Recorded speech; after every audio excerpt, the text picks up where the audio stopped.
On est toujours très heureuse d'intervenir, d'accueillir nos intervenantes et intervenants. Mais c'est vrai que accueillir Pierre, c'était un vœu, un désir ancien et qui aujourd'hui se concrétise. Pierre, c'est un des hispanistes, puisque c'est important de le dire, et historien de l'art que compte l'université française. Elles sont rares, comme vous le savez, qui est un ancien membre de la Casa de Velázquez et qui, depuis quelques années maintenant, est maître de conférences en civilisation espagnole à l'université Grenoble-Alpes, qui a pour première spécialité l'histoire des musées, de Madrid en particulier, sur lesquels il a fait sa thèse sous la direction de Carlos Serrano et qui a été publiée, je cherche exactement en quelle année, 2005, aux éditions de la Casa de Velázquez. Il est vraiment, au niveau vraiment international, reconnu comme le spécialiste de l'histoire des musées de Madrid au XIXe siècle, et plus largement, bien sûr, sur l'histoire des musées. Il ne s'intéresse pas qu'à cela. Les recherches les plus récentes qu'il a menées portent plutôt sur les hommes illustres, peut-être, et sur la question de la panthéonisation. Il est donc spécialiste plutôt de la question de comment se définit la nation, autour de quels objets, dans quels lieux, et autour de quelles personnalités, quelles figures aussi. Sur cet aspect-là des hommes illustres, il a publié très récemment dans l'ouvrage qui s'intitule « Le martyre politique en Europe du Sud », qui a été publié en 2025 à la Casa de Velázquez, un article qui est intitulé « La dimension religieuse des hommages aux martyrs de la liberté en Espagne ». Il y a quelques années aussi, un article en espagnol intitulé « A la búsqueda de hombres ilustres para encarnar la nación, 1808-1848 ». Il mène actuellement un projet de recherche personnel sur les funérailles au XIXe siècle. Et puis, on peut citer aussi ses travaux, un travail intitulé « Musées et nations dans l'Espagne du XIXe siècle » pour que vous puissiez vraiment situer tout, je dirais, l'éventail de ces sujets de recherche. C'est l'un des premiers à avoir écrit aussi sur l'histoire de l'art espagnol, la question de l'histoire de l'art espagnol à partir du XIXe siècle. Donc c'est particulièrement important pour nous, dans le cadre de ce séminaire, de lui donner la parole. Je voulais aussi mentionner, avant de te céder la parole, le programme de recherche qui est en ce moment presque en cours, qui va démarrer dans quelques mois. Programme de recherche qu'il mène avec Frédéric Pro, qui est ici présent et qui a déjà parlé en mai dans le cadre de ce séminaire. C'est un programme qui s'intitule Argos, Análisis de las redes sociales de Goya. Donc, le but de ce programme de recherche qui est accueilli à la Casa de Velázquez entre 2026 et 2028, c'est de faire une nouvelle biographie de Goya à partir d'une étude de son réseau social. Bien sûr, le moment Goya est en train de s'ouvrir puisqu'on va bientôt célébrer ou commémorer sa mort en 1828. C'est un programme de grande envergure avec une quarantaine de collaborateurs Donc peut-être tu pourras nous en dire un tout petit peu quelque chose. Et donc l'intervention d'aujourd'hui porte ce titre, Retour réflexif sur l'historiographie des musées en Espagne et perspectives de recherche. Pierre a vraiment fait de la place dans son agenda, dans son calendrier pour pouvoir venir nous en parler. Je signale simplement, pour finir, que notre programme de l'année de civile 2026 est en cours de fabrication et que donc la prochaine fois, nous aurons le plaisir, le 15 janvier, d'accueillir Héctor Ruiz Soto pour la première séance de séminaire qui nous parlera de Velázquez et de Rubens. Merci à tous d'être présents pour cette séance et sans plus tarder, je te cède la parole en te remerciant une nouvelle fois d'être venu. Merci Cécile, c'est moi qui te remercie, qui remercie aussi Charlotte pour cette invitation à parler dans le cadre de votre séminaire fort intéressant.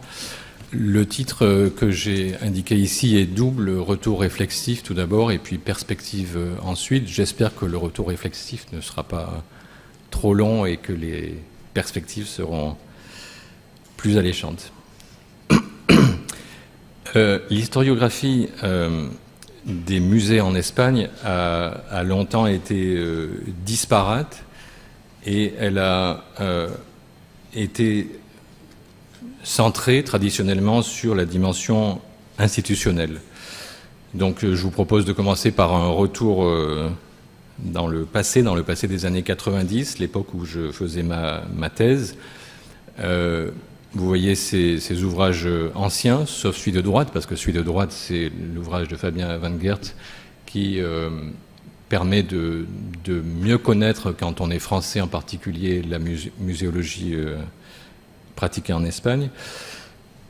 Donc, à l'époque où j'ai commencé dans les années 90, de rares musées comme le Prado ou les musées des Beaux-Arts de Séville disposaient de monographies, comme celle qu'on voit à l'écran, qui avaient été rédigées pour la plupart par les responsables de ces musées, mais ces monographies ne dépassaient guère en général le récit de la constitution des collections et de l'évocation des directeurs successifs de ces établissements. Les historiens du XIXe siècle espagnol, quant à eux, avaient négligé jusqu'à récemment l'histoire culturelle. Et donc les conséquences sur les biens artistiques des mesures de désamortissement décrétées par Mendizábal en 1835-36 n'avaient généralement droit qu'à quelques lignes à la fin d'ouvrages consacrés à l'essentiel, c'est-à-dire la redistribution de la propriété foncière. Donc à gauche, vous avez un exemple d'ouvrage paru dans les années 90 qui était justement une espèce d'exception puisque l'auteur de cet ouvrage, Josefina Bello, faisait une part assez importante aux biens artistiques.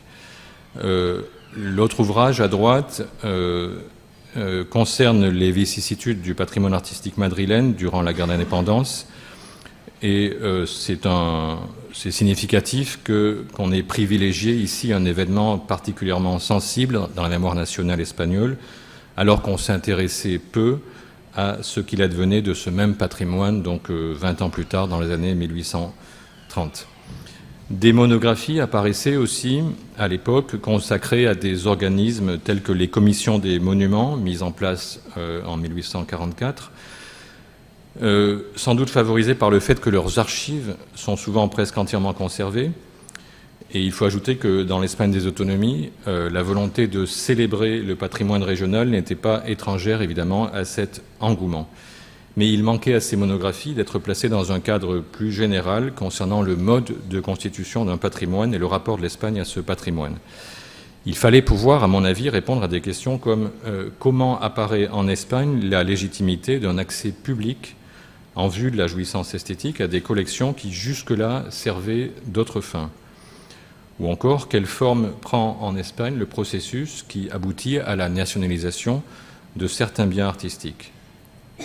Autre question, la formation des musées espagnols relève-t-elle d'une politique conduite par l'État ou plutôt de l'initiative privée? Ce terrain, je l'abordais depuis un prisme français, forgé de façon plus ou moins consciente par l'entreprise de Pierre Nora autour des lieux de mémoire, dont le premier volume était paru en 1984. Les musées, dans cet ouvrage-là, figuraient en bonne place. Dans la deuxième partie, qui était consacrée à la nation, et au sein de cette partie, plusieurs études concernant des musées se trouvaient rassemblées sous la rubrique patrimoine, le patrimoine, dans laquelle les auteurs prétendaient analyser, je cite, le plus matériel de la nation, ses représentations les plus fortement enracinées dans le sol, les plus attachées au pouvoir, les plus comptables des richesses mobilières du passé. À droite, je mentionne aussi les actes d'un colloque qui a beaucoup compté pour moi en 1993, qui s'était tenu au Louvre et qui faisait le bilan, à l'occasion du bicentenaire du Louvre, le bilan donc de la création des musées en Europe et qui était dirigé par Édouard Pommier, quelqu'un qui a beaucoup compté pour moi. Appliqué donc à l'Espagne, ce prisme français, marqué par l'idée nationale, me paraissait d'autant plus justifié qu'on était alors en Espagne, en plein débat sur les forces et les faiblesses de la construction nationale espagnole. Vous voyez ici 3 ouvrages dans l'ordre chronologique centrés sur cette question de l'identité nationale espagnole. Est-ce qu'elle existe? Est-ce qu'elle a été forte? Est-ce que cette construction a été suffisamment forte? Est-ce que l'état actuel de l'Espagne n'est pas la conséquence d'une construction qui aurait été insuffisante? Mon questionnement était donc très orienté par cette perspective. Le régime libéral, définitivement instauré en Espagne en 1833, mais qui doit asseoir encore sa légitimité, fait-il un usage particulier du patrimoine? Les richesses artistiques de l'Espagne sont-elles sollicitées dans l'effort qu'on observe pour définir une identité nationale? La création de musées est-elle mise à profit au XIXe siècle, à la fois pour exposer le trésor artistique national et pour témoigner de la modernité de l'Espagne, désormais comparable aux autres pays européens? Donc, dans cette perspective-là, j'ai commencé par vouloir faire une espèce de généalogie de la conscience patrimoniale en Espagne. Ça me semblait être, cette conscience patrimoniale, une condition nécessaire à l'apparition du musée, nécessaire mais pas suffisante. En effet, celui-ci suppose, outre un sentiment patrimonial qui soit commun au minimum à un groupe d'intérêts, cela suppose aussi la mise à disposition volontaire, forcée ou accidentelle, de collections dont la jouissance était jusque-là réservée à un petit nombre. L'apparition de la conscience patrimoniale doit donc être logiquement antérieure au musée. Pour le XVIIIe siècle, l'enquête lexicale est décevante. Dans le dictionnaire, le mot patrimonio n'a qu'une définition restrictive et les usages du mot ne présentent jamais l'extension qui va ensuite devenir commune. Donc ça, c'est une différence avec la France de la fin du XVIIIe.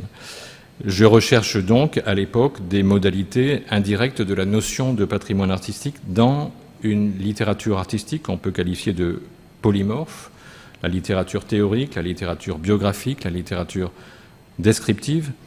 Et qu'est-ce qu'on observe? On observe que dès le XVIe siècle, on a évidemment en Espagne un fort investissement du champ historico-archéologique, on pourrait dire, dans le sillage de ces auteurs, Ambrosio de Morales ou Rodrigo Caro.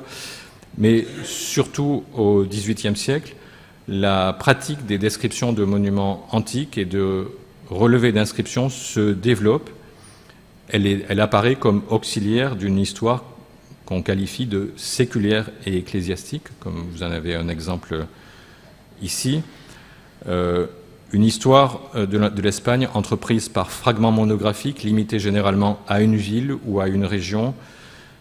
Au XVIIIe siècle, les statuts de l'Académie royale d'histoire, fondée en 1738, prévoient comme tâche première l'élaboration d'un Diccionario Histórico-Crítico Universal de España, fondé notamment sur une utilisation des antiquités, et figure parmi les thèmes des dissertations lues à l'Académie, justement l'étude des antiquités de Madrid.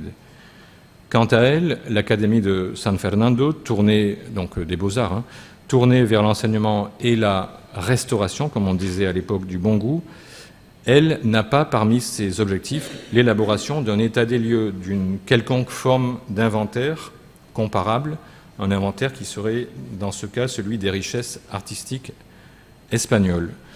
C'est pourtant au sein de l'Académie, c'est du sein de l'Académie que sont issus les auteurs des premières véritables tentatives de description du patrimoine artistique espagnol, Antonio Pons et Isidoro Bossarte, dont on va beaucoup parler ici. Leur entreprise, en fait, n'est pas personnelle, mais elle traduit bien des préoccupations largement partagées par leur père et par le pouvoir. Je vais donc tout d'abord vous parler un peu de Antonio Pons. Académicien, il a une formation de peintre, mais il va être secrétaire de l'Académie de San Fernando.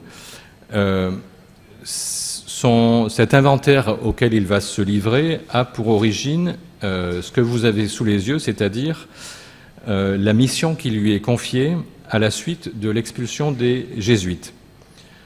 Les Jésuites sont expulsés en 1767 en Espagne et donc dans les années suivantes se pose la question de la gestion de leurs biens et en particulier de la gestion du patrimoine artistique qui leur avait appartenu, et Pons se voit chargé de la sélection des œuvres dont il faudrait éviter l'exportation hors d'Espagne. Mais d'après ses biographes, le zèle de cet auteur, Antonio Pons, va vite excéder les limites de sa mission première et va susciter chez lui le projet d'un voyage à l'échelle nationale qui établirait une forme de relevé systématique des productions de l'art les plus remarquables. C'est donc en quelque sorte un problème d'héritage au sens propre qui va susciter l'élaboration du bilan d'un héritage entendu au sens figuré, le patrimoine au sens où on l'entend aujourd'hui. L'entreprise est énorme. Vous voyez le résultat, 18 tomes, 18 volumes parus entre 1772 et 1794. L'idée d'un inventaire pur des richesses artistiques, ne valant que par sa neutralité, par son exhaustivité, est inconcevable à l'heure où il publie ses ouvrages et lui-même explicite les deux buts principaux de son travail. D'une part, promouvoir le bon goût en Espagne, et d'autre part, en réponse à diverses critiques qui viennent de l'étranger, rendre à l'Espagne la juste fierté nationale que devraient lui procurer ses richesses artistiques.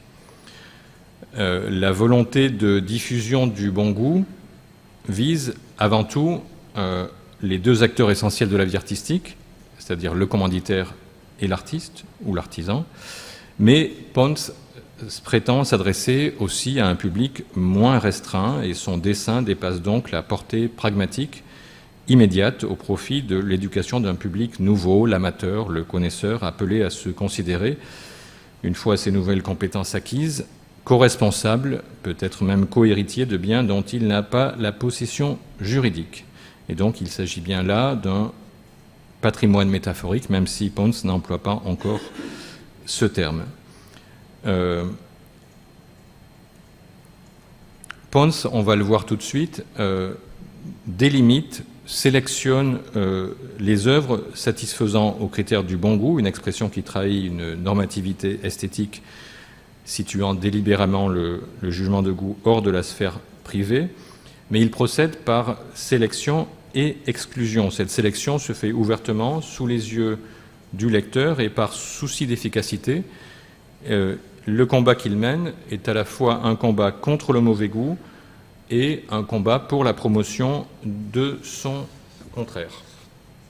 Il propose donc une sorte de double patrimoine, l'un qui est susceptible de fournir des modèles et l'autre, au contraire, de fournir des repoussoirs, et tout aussi utile et actuel en un sens l'un que l'autre. Et donc on est là à l'opposé de l'image de la pieuse et inoffensive accumulation d'objets du passé que dessine peut-être aujourd'hui pour nous la notion de patrimoine. Dans l'esprit de Pons, la notion de patrimoine est la conséquence logique du contrôle nécessaire du pouvoir académique sur l'ensemble du champ artistique. Il semble que pour lui,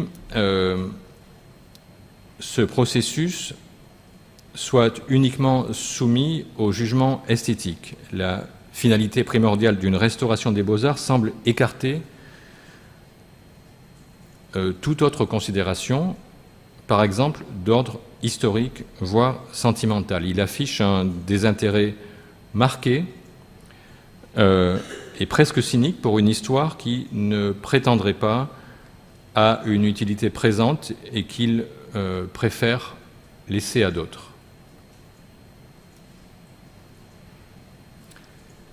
Dans les extraits que je passe et que je n'ai malheureusement pas le temps de commenter ici, il exprime, on peut peut-être lire ensemble la dernière phrase, hein. Ici, celosísimo de que se conozca lo malo y se abrace lo que es bueno, dice su sentir con la debida libertad. Donc l'idée, c'est vraiment de désigner ce qui est bon, mais aussi de désigner ce qui est mauvais, et de parler en toute liberté.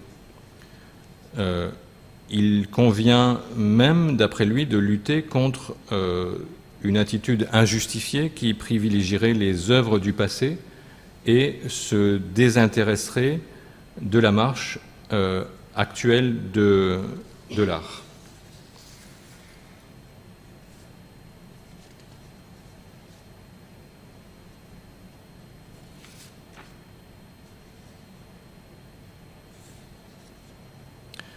Alors ici, il y a plusieurs exemples, mais je crois que je vais aller très vite. Par exemple, ici, une citation assez longue où il dit le plus grand mal de cette façade.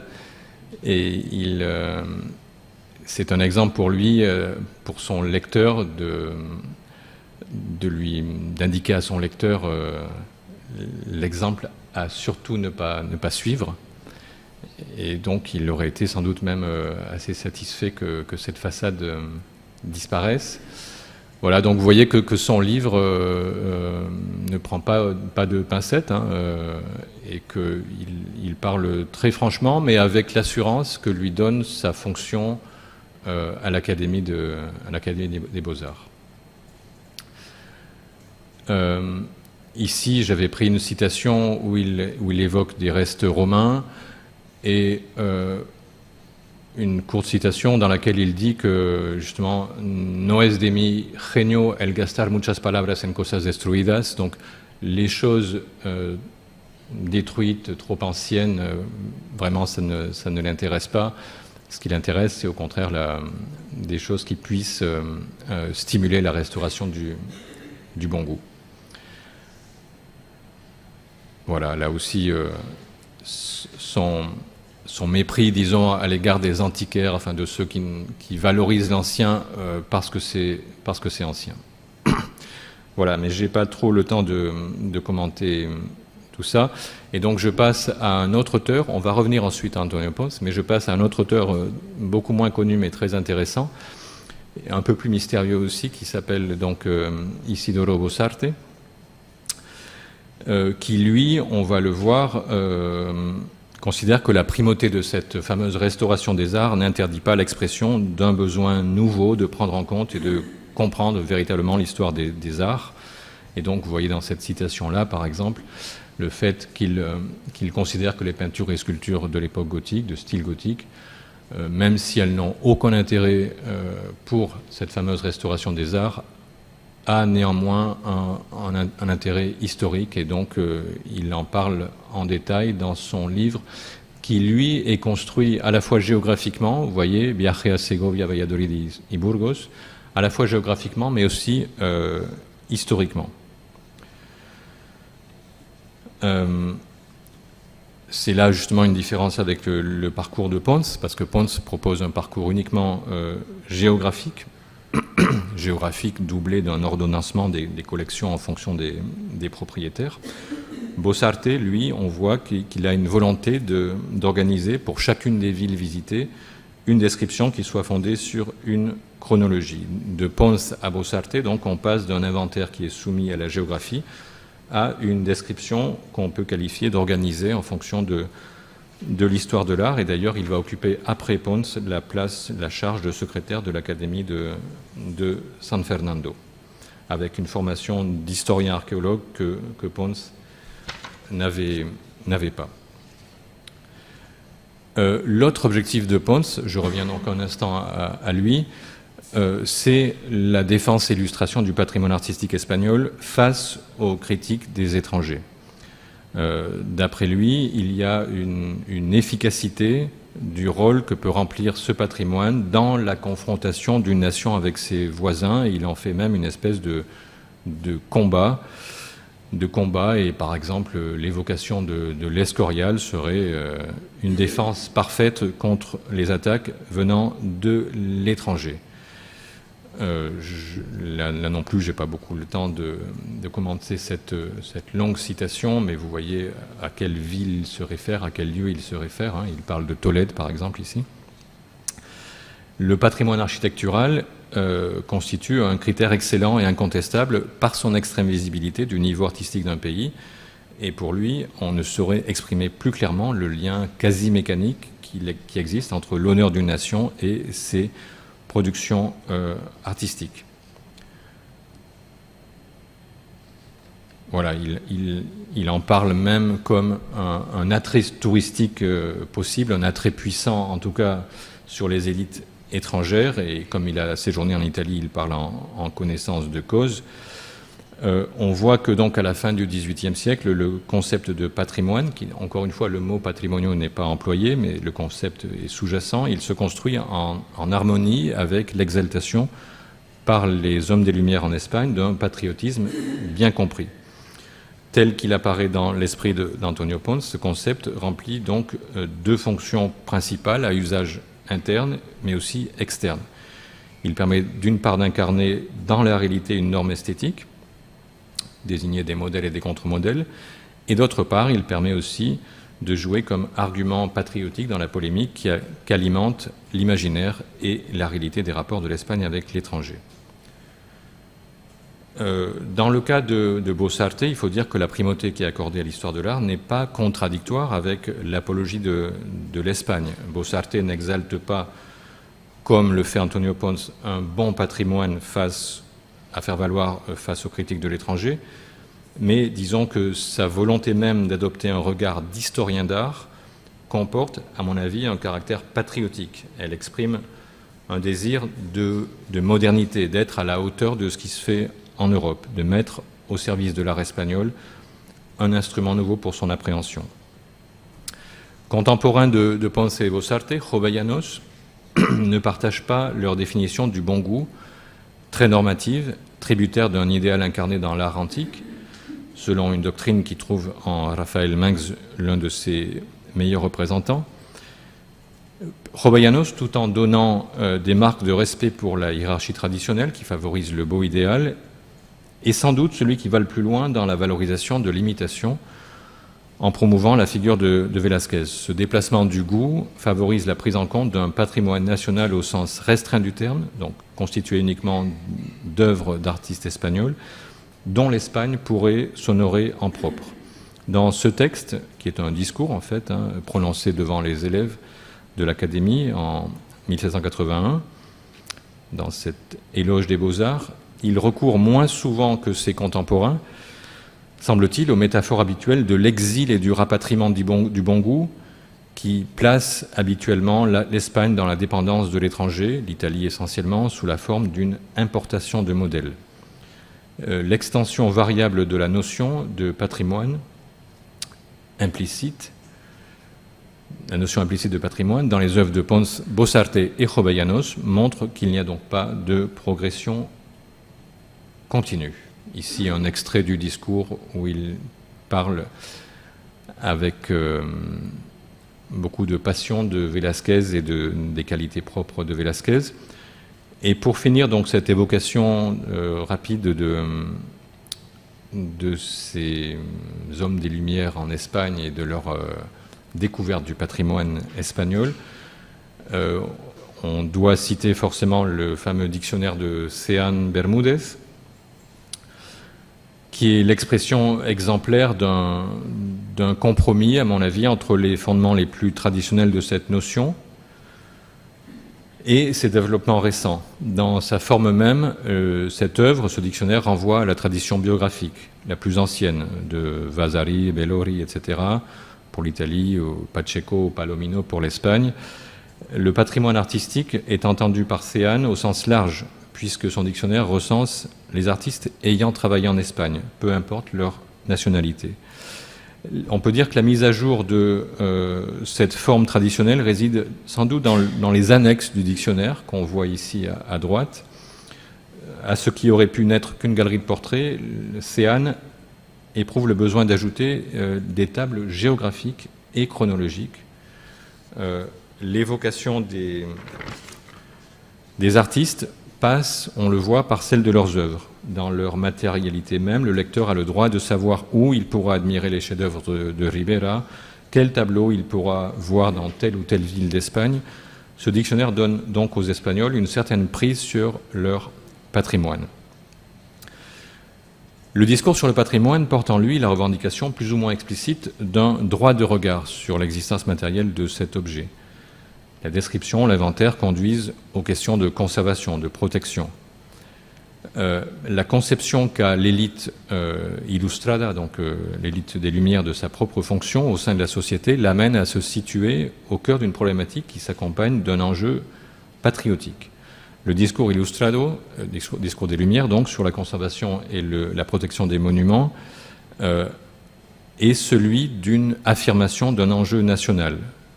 Antonio Pons, j'y reviens, dénonce par exemple l'ignorance du peuple, mais aussi la cupidité, l'incurie, comme des dangers manifestes pour le patrimoine artistique. Ici, dans cet extrait, par exemple, il dit sa tristesse, sa consternation à propos de destruction qui affecte une mosaïque antique récemment découverte près de Cadix.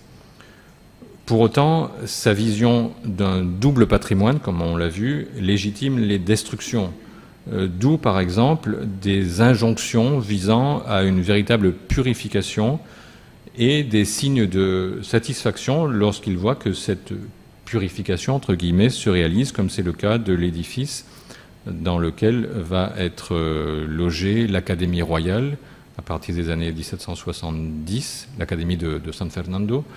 Donc le bâtiment, la façade du bâtiment a été épurée, disons, en suivant ce fameux désir d'obtenir une apparence néoclassique.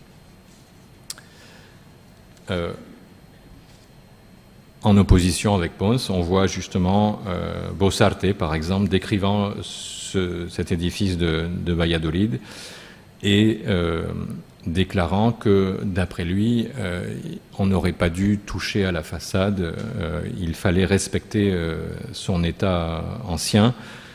Et donc on voit clairement entre ces deux auteurs un débat qui se pose sur l'attitude à adopter au nom d'impératifs que eux jugent défendables. Donc il faut adopter par rapport à ces biens, à ces architectures. Au-delà des discours et sous leur impulsion, donc une mise en œuvre pratique par l'État de la protection du patrimoine peut être observée à travers notamment la législation, celle qui concerne en particulier l'exportation d'œuvres d'art. Ici, vous avez un texte, un ordre royal de 1779. C'est pas le premier, il y en a eu un auparavant, 1761, et ce ne sera pas le dernier. On suppose que s'il y en a eu plusieurs, c'est que ça ne marchait pas très bien et que donc l'exportation des tableaux n'était pas tellement endiguée par cette tentative législative. Ici, en 1803, vous voyez qu'on place la protection des monuments sous l'autorité centrale de l'Académie d'Histoire et sous celle de l'administration locale, en appelant aussi à l'esprit civique. Donc ça, c'est pour les monuments antiques, les antiquités. Mais pareillement, il y a eu aussi beaucoup de pertes. Entre la promotion du bon goût et le respect pour l'histoire, donc entre la hiérarchie ordonnée par une norme et la prise en compte de la valeur historique, des inventaires donc s'élaborent dans l'Espagne des Lumières qui définissent un patrimoine aux contours variés. Des objets se trouvent donc désignés, recensés, et par-delà les différents régimes de propriété, une entité nouvelle se dessine qui est de l'ordre du commun et qui a rapport donc avec l'identité collective. Des enjeux apparaissent auquel est volontiers donnée une dimension nationale. Il s'agit de protéger, de diffuser ce patrimoine et d'en recueillir les enseignements. Les pratiques restent cependant timides, on le voit, et l'instabilité de la définition de cette notion, encore en formation, ne les rend pas aisées. Surtout, ces pratiques ne modifient en rien la distribution des collections artistiques. Et donc on peut se demander si l'usage traditionnel respectif de ces différentes collections est considéré comme intangible ou pas. On peut se demander quelle incidence la notion de patrimoine, qui émerge alors, va avoir sur le lien entre la collection et son propriétaire traditionnel. Le musée apparaît comme la mise en œuvre d'une politique du patrimoine qui est conditionnée par au moins 3 éléments qui sont la disponibilité des œuvres, l'exigence d'accessibilité, la revendication aussi, 3e point, de nouveaux usages. La disponibilité, on a vu qu'elle ne faisait pas tout. L'expulsion des jésuites était le cas typique. Mais au-delà des inventaires auxquels Pons et d'autres ont procédé, cette expulsion des jésuites n'a pas donné lieu à des musées. Les biens artistiques des jésuites ont été généralement répartis entre d'autres églises, parfois, semble-t-il, vendus. La question n'a pas été, à vrai dire, extrêmement étudiée. Mais en tout cas, il n'y a pas eu de musée issu de cette mesure-là, et donc on voit bien ici que la disponibilité ne fait pas tout. L'autre critère, évidemment, c'est l'exigence d'accessibilité. Dans cette littérature qu'on était en train de voir, celle de Pons et d'autres, les indications qui concernent l'accessibilité des lieux sont en fait très rares.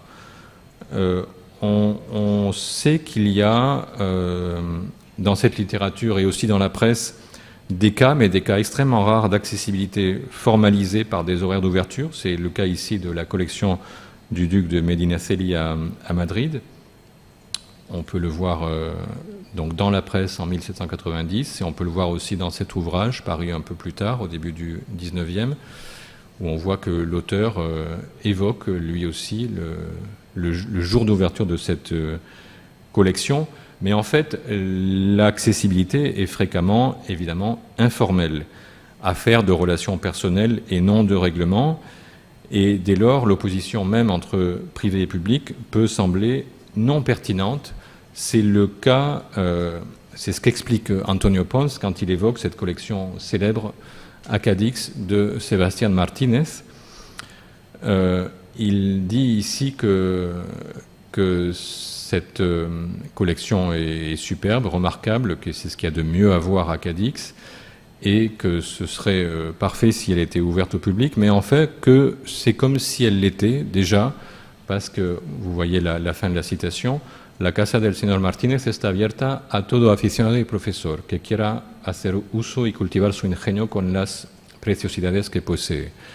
Donc voilà, il ne conçoit pas un public autre que celui-là, un public d'amateurs et de personnes cultivées. Par contre, il critique le manque d'accessibilité en Angleterre. Là non plus, je n'ai pas le temps de le lire. Mais il se plaint, parce qu'il fait donc un voyage en Angleterre, un peu aussi en France. Il critique le fait notamment qu'il faille payer partout en Angleterre pour voir les œuvres d'art, et donc il dit qu'en Espagne c'est pas du tout le cas, et pour lui donc les choses se passent beaucoup mieux en Espagne.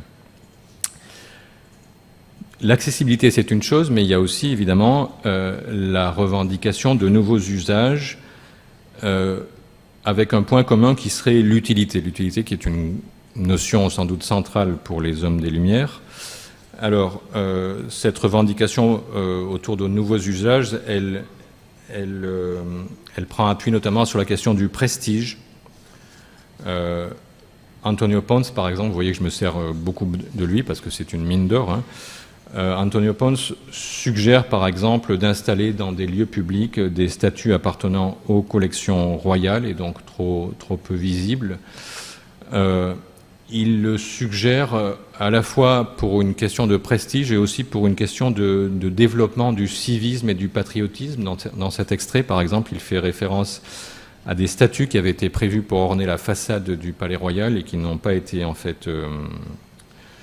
qui en ont été ôtés de cette façade-là en 1760 et qui donc étaient un peu mises au rebut. Et donc il pense que ces statues auraient toute leur place sur une place à Madrid où elles serviraient à la fois pour leur aspect esthétique mais aussi pour leur vertu morale, civique et même patriotique. Et au passage, la Plaza de Oriente devant le Palais Royal, aujourd'hui, elle comporte les statues que Pons avait conseillé d'y mettre. Donc, il a été précurseur.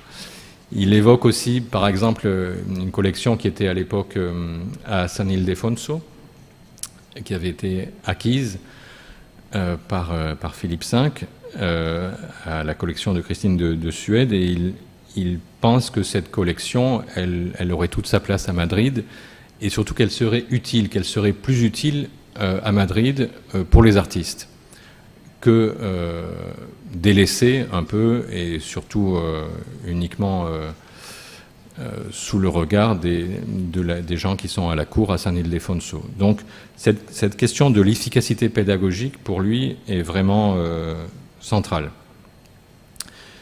Il y a enfin un autre argument qui est celui peut-être qu'on pourrait qualifier de la modernité à l'échelle européenne, et c'est un peu cet argument-là qu'on trouve dans un projet dont on a quelques éléments. Le Premier ministre de l'époque, en 1800, souhaite qu'on fasse venir à Madrid les tableaux qui étaient à l'église de la Caridad à Séville. Ce projet ne se fera pas, mais le mot musée est employé, vous voyez, ici, et à la fin de la citation, il dit Esta medida, donc cette mesure qui consiste à réunir dans un même lieu des œuvres d'art, notamment pour les artistes, esta medida es conforme a la práctica observada en todas las naciones cultas de Europa. Donc l'idée qu'il y a un modèle européen, on est en 1800, et que l'Espagne ferait bien de s'y référer. Il est évident que le modèle européen, et notamment le modèle révolutionnaire français en Espagne, n'a pas été forcément une référence et qu'il y a eu des réticences. Il est très difficile de les mesurer parce qu'on n'a pas beaucoup vraiment de témoignages, disons, de la part d'Espagnols sur, par exemple, le musée du Louvre. Mais enfin, on sait qu'il y a une réticence. Ici, on a plutôt affaire à une exception. Le musée, en tout cas, va être dans les années suivantes, au début du XIXe siècle, va apparaître comme le fruit de la mise en jeu de ces paramètres dans des contextes historiques plus favorables. Favorables, entre guillemets. Le premier contexte historique favorable, c'était évidemment la guerre d'indépendance. Ici, on a le décret du 20 décembre 1809, pris par donc le pouvoir français à Madrid, décret qui crée un musée donc qui finalement n'arrivera pas à être ouvert. Donc il y a un très long projet qui va durer toute la guerre et qui a presque réussi, mais qui n'a pu se faire. Pareillement, un autre contexte favorable, c'était après la guerre, et notamment le retour des tableaux qui avaient été présents à Paris, au musée Napoléon, et l'Académie, on le voit ici sur cette diapositive, l'Académie avait tenté d'en profiter, disons, pour chapeauter pour diriger le musée qui aurait pu être créé, sans doute avec ses propres collections, mais surtout avec les tableaux qui avaient été restitués. Donc à nouveau un contexte favorable qui ne va pas fonctionner. Le suivant va fonctionner. C'est donc l'ouverture du Prado, mais qui est en fait la conséquence exacte de ce qu'on vient de voir ici, c'est-à-dire que le roi, la monarchie, en vient à penser que ce projet de musée que l'Académie aurait souhaité mettre en place, eh ben, la monarchie pense que c'est à elle de le faire, et donc elle va faire en sorte de saisir l'Académie et de s'emparer de ce projet et d'en faire un projet qui soit à la gloire de la monarchie. Donc voilà cet autre contexte favorable qui va bénéficier grandement au Prado. L'autre contexte favorable, entre guillemets, c'est évidemment la suppression des couvents dans les années 30, la suppression des couvents et donc la création de musées provinciaux.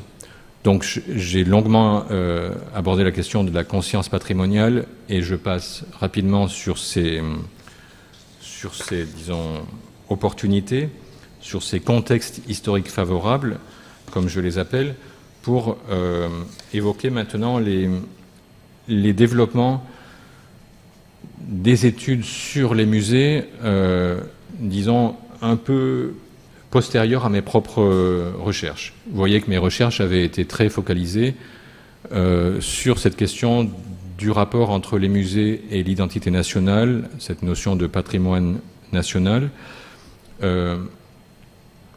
Ici, donc, le musée des Beaux-Arts de Séville, tel qu'il était à l'époque, en 1841, quand il a ouvert. Donc, disons que depuis mes propres recherches, certaines choses n'ont pas beaucoup changé, à savoir que le Prado reste le musée par excellence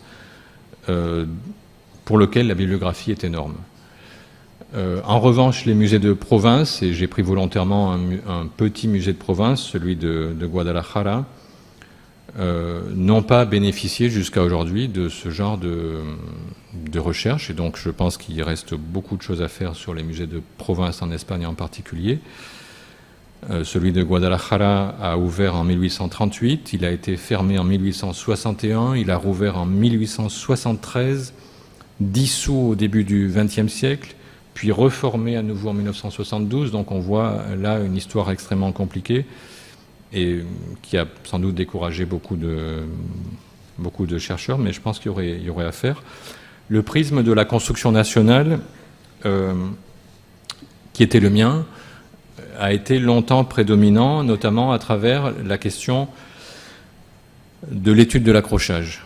Et notamment au Prado, ça a été extrêmement bien étudié par Javier Portus et par José Manuel Matilla, deux conservateurs du musée, notamment en se basant sur ce qui s'appelle el grafoscopio, qui est une espèce de, comment expliquer, de grands rouleaux constitués de photographies prises dans les années 1870-80, qui permettent de voir notamment toute la galerie centrale du musée.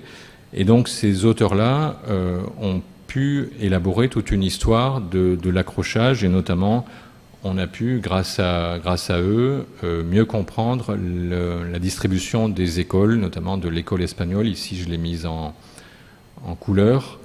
On voit qu'au départ, elle occupe uniquement l'entrée. L'entrée est située à gauche, ici, au nord. Hein. Ensuite, elle conquiert la moitié de l'espace privilégié qui était la galerie centrale, qui au départ n'était que accordée aux Italiens. Donc on voit que l'Espagne conquiert des territoires par rapport à l'Italie. Et puis on voit début 20e, voilà que tout le territoire prestigieux, la galerie centrale et puis la basilique, entre guillemets, a été donc occupée par par l'école espagnole.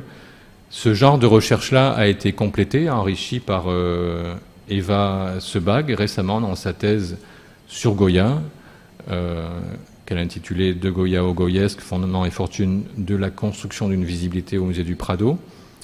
Donc voilà quelques photos, quelques schémas pris de sa thèse, où elle essaye de repérer, ce qui n'est pas facile du tout, l'accrochage de différents tableaux et de les suivre au fil du temps.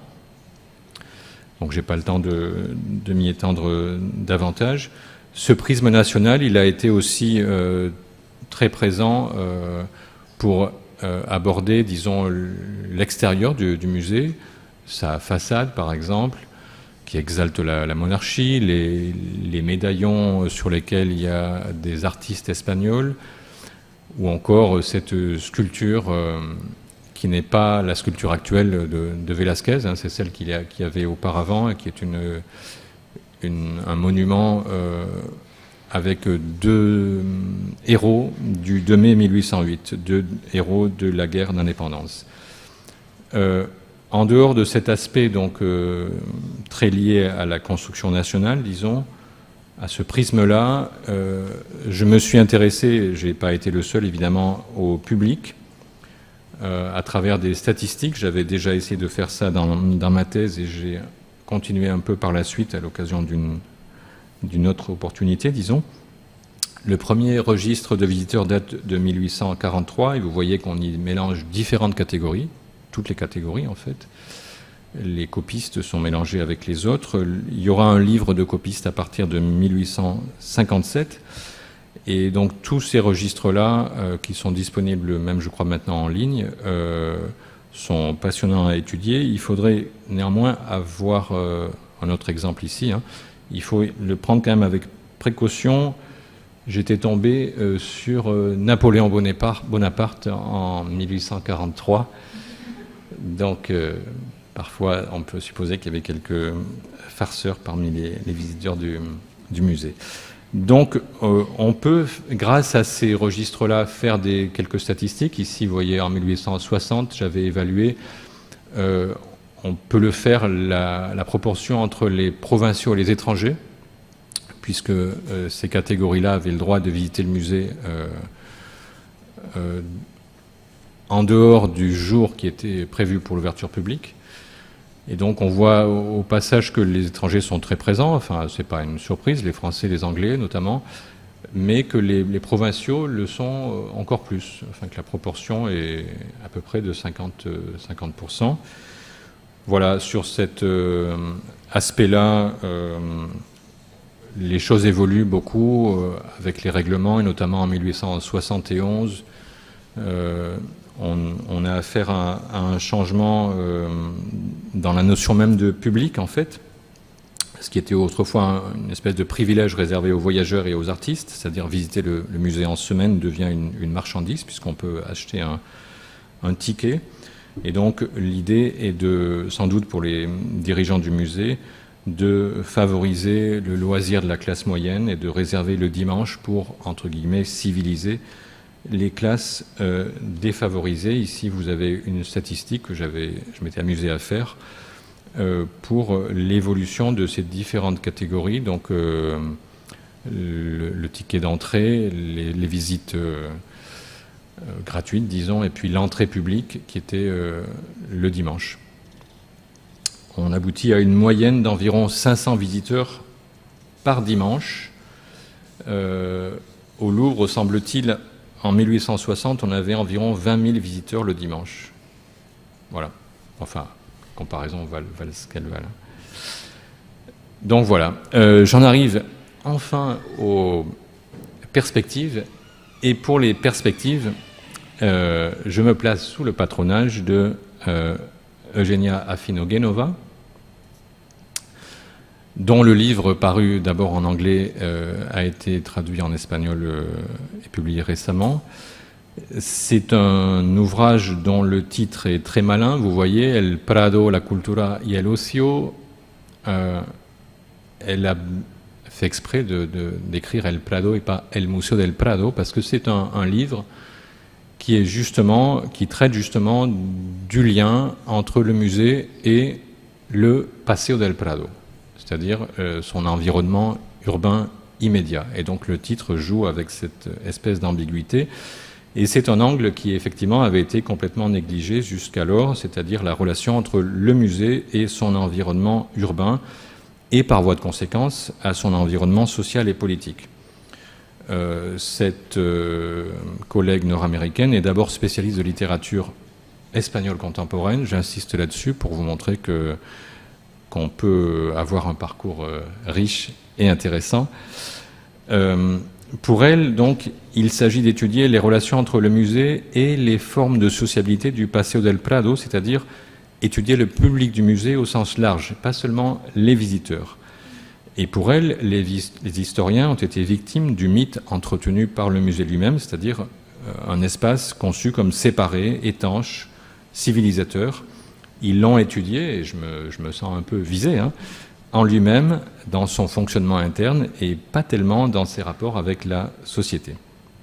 Et donc à travers des sources très variées, la presse, mais aussi les romans, les archives, elle aboutit à une espèce de sociologie du Paseo del Prado, en insistant notamment sur l'impact de la croissance de la population de la ville au XIXe, ou encore sur l'impact des décisions prises par les Français quand ils occupent Madrid, puis ensuite par les libéraux, le fait d'autoriser les festivités de carnaval, ou encore l'installation d'établissements commerciaux.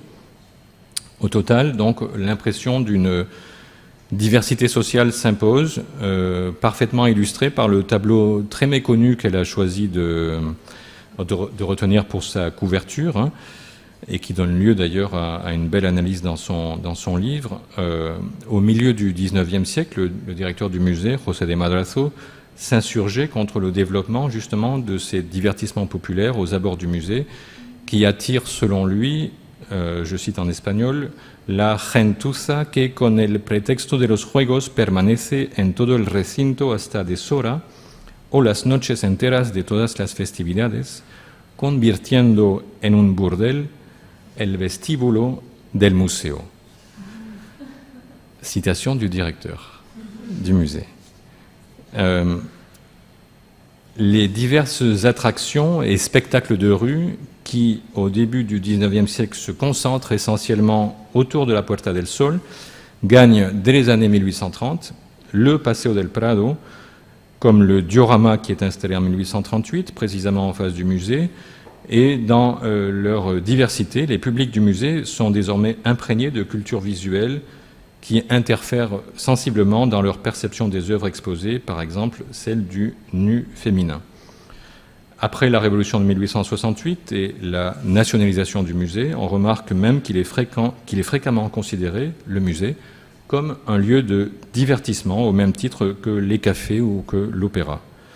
S'il pose clairement la question du rôle du musée dans l'éducation de la population, le Sexenio Democrático, donc les années 1868-74, une période riche politiquement, ce sexenio, donc cette période-là, ne résout pas vraiment cette question de l'éducation de la population.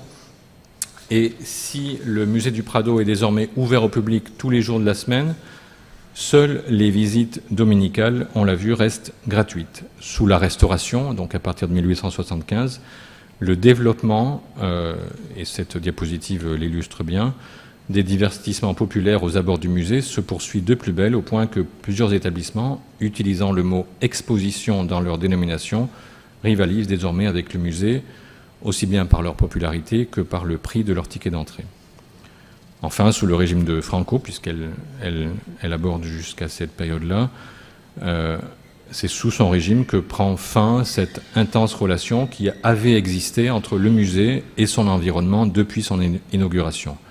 Et le Paseo del Prado, donc avec le franquisme, cesse d'être un lieu de promenade et de rencontre pour devenir un simple lieu de transit pour les automobiles et les autobus, ce qu'il est d'ailleurs encore aujourd'hui.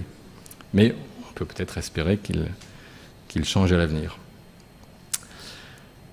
Cette approche que je viens de vous décrire et pour laquelle j'ai beaucoup d'admiration est très proche des réflexions de Pascal Griner, qui semble ne pas l'avoir lu et qui reste centré sur l'Europe du Nord, ce que je ne lui reproche pas du tout. Mais disons que les deux forment pour moi une espèce de panthéon.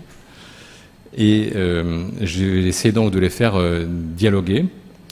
Dans son ouvrage passionnant qu'il intitule « Pour une histoire du regard », qui est dérivé de conférences au Louvre, il insiste beaucoup sur la perméabilité entre le musée et les spectacles populaires, ce qu'il appelle le show, dont l'engouement est croissant au XIXe siècle. Et c'est ce qu'il explique dans ce passage-là et que j'ai voulu reprendre ici. On peut peut-être le lire ensemble. L'histoire des collections publiques est restée tributaire d'une approche verticale qui choisit l'étude d'un musée ou de plusieurs institutions du même type. Or, l'analyse des attractions analogues, mais plus populaires, se révèle incontournable. Des lieux de visite qui paraissent si hétéroclites, en haut comme en bas de l'échelle des valeurs culturelles, entretiennent entre eux des liens puissants mais inexplorés. Il reproche notamment à la sociologie de rester dans une approche par classe alors qu'il s'agit pour lui d'une aptitude individuelle à apprécier une pluralité de spectacles. Il propose de distinguer entre... il considère justement que distinguer entre les sources de plaisir élevées et basses, entre guillemets, dans la culture urbaine de cette époque-là, ne repose sur aucune réalité historique. Cette distinction, pour lui, relève d'un système de valeurs arbitraires que certaines écoles sociologiques persistent à défendre, je le cite. Dans la pratique, je le cite encore, de grands bourgeois, les membres des professions libérales, fonctionnaires, aristocrates, se révèlent des consommateurs avides de spectacles de toute nature. Ils circulent sans cesse d'un type à l'autre, sans préjugés, dans la seule idée de varier leur plaisir. Et dans une sous-partie intitulée « L'évocation du passé par la prothèse, le musée de cire », Griner étudie l'engouement pour le musée Curtius à Paris, premier spectacle dès les années 1770, et celui que sa fameuse disciple, Madame Tussaud, ouvre à Londres en 1835, après avoir organisé des expositions itinérantes en Grande-Bretagne et en Irlande, rappelant qu'une section très populaire de ce musée, ouverte en 1846, dépeint les crimes les plus atroces commis durant la Révolution française, pour laquelle elle avait acquis une guillotine authentique. Il explique, il commente, son musée offre donc l'expérience d'un voyeurisme historique dont elle mesure parfaitement l'intensité visuelle. Il souligne aussi, au sein du musée Tussaud, la réalité est voulue comme pittoresque de part en part. Le costume de sacre de Georges IV est mis en scène de telle sorte qu'il évoque très fidèlement le portrait du souverain que peignit Thomas Lawrence à l'occasion de son couronnement. La réalité ici ne fait qu'un avec sa mise en scène artistique, comme si cette dernière reflétait une réalité pure et non une représentation construite. Fin de citation. Il évoque, et donc je vous invite à aller le lire et à aller lire encore plus le passage qu'il évoque. Il évoque un conte de Villiers de l'Île d'Adam qui s'appelle « Les fantasmes de Monsieur Redoux », un texte de 1888. Et ce conte nous parle d'un visiteur français qui se cache dans le musée de Madame Tussaud pour la nuit. Il va y passer la nuit, il se fige comme un mannequin de cire pour que les gardiens ne le voient pas à la fermeture. Donc il y reste, mais il rêve en fait d'éprouver, comme on peut le supposer, les sensations de l'exécution de Louis XVI, et il place son cou sur l'étrier, la partie supérieure coulisse, et il est bloqué. Il est bloqué sous le couperet, et donc il fait l'expérience directe du danger. Il est délivré le matin par les gardiens qui lui révèlent qu'il ne risquait en fait rien parce que la lame avait été démontée pour être réparée. Le musée, conclut Pascal Griner, le musée régule les fantasmes de l'individu afin de l'empêcher de basculer dans la fiction. Redoux ne se contente plus d'expérimenter l'aura de figures célèbres dans leurs prothèses fidèles. En plaçant son cou sur l'étrier de la guillotine, il transforme son corps en matière propre à expérimenter le passé dans une empathie totale. Eugenia Fino-Genova, dans son livre, mentionne bien les spectacles de figures de cire parmi les attractions qui se développent sur le Paseo del Prado, mais il faut plutôt aller chercher chez Jesus Vega une analyse détaillée qui corrobore l'affinité détectée par Griner avec le pittoresque. Un cas de transmédialité, comme on dirait sans doute aujourd'hui. Jesus Vega s'y intéresse dans le cadre d'une enquête sur la construction visuelle, vous voyez le titre de son ouvrage, Construction visuelle de l'imaginaire espagnol au XIXe siècle. Et elle écrit, on peut là aussi le lire ensemble, parce que ça me semble central, Su condición de espectáculo popular ha influido enormemente en la falta de apreciación por parte de las élites intelectuales. Elle parle donc des spectacles de figures de cire. No cabe duda de que la falta de nobleza del material, el carácter itinerante y la exposición en barracas, dos características esenciales de la actividad desde el siglo XVIII, ha contribuido a ello. Pero nada de esto se consideraba negativo en el siglo XIX, sino más bien al contrario. Et elle confirme la forte présence des galeries de figures de cire, notamment dans les grandes villes. Elle évoque par exemple le cas du spectacle présenté à Madrid en 1862 par un certain Sebastián Malagarriga, avec plus de 60 figures représentant notamment des personnalités politiques de l'époque. Vous avez ici à gauche les annonces parues dans la presse pour faire la publicité de ce spectacle.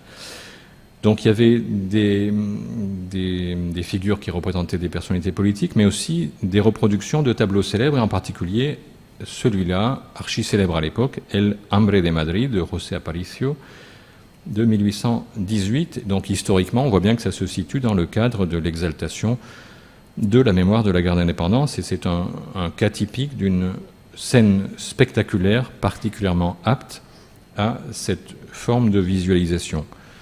Mais il y a encore un exemple plus frappant, c'est ce tableau-là, beaucoup plus récent, 1860, de Gisbert, sur la révolte des comuneros de Castille, qui fait l'objet donc d'une reproduction par des figures de cire en 1865 par le même entrepreneur, sculpteur, Malagarriga, à Madrid.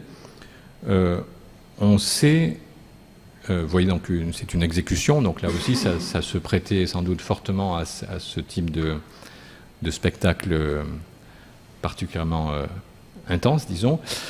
On sait par ailleurs que l'entrepreneur de ce spectacle de figures de cire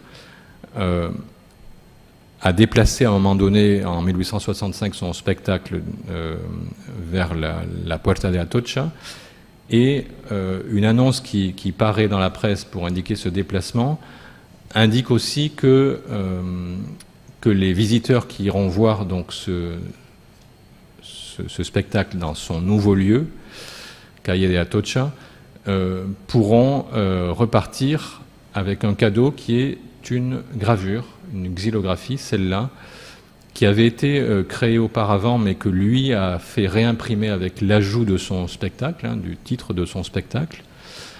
Et donc il utilise une gravure qui reproduit le tableau comme cadeau, disons, aux visiteurs de son propre spectacle de figures de cire.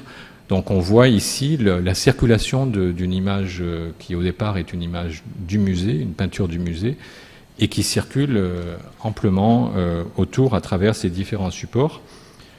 Ce même tableau fait l'objet d'une autre mise en scène de figures de cire à Barcelone 3 ans plus tard, en 1868.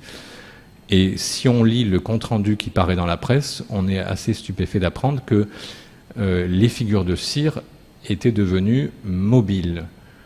C'est-à-dire qu'on pouvait faire basculer le bras du bourreau, par exemple, ou même la tête qu'il présentait. Enfin, c'était assez, sans doute, spectaculaire.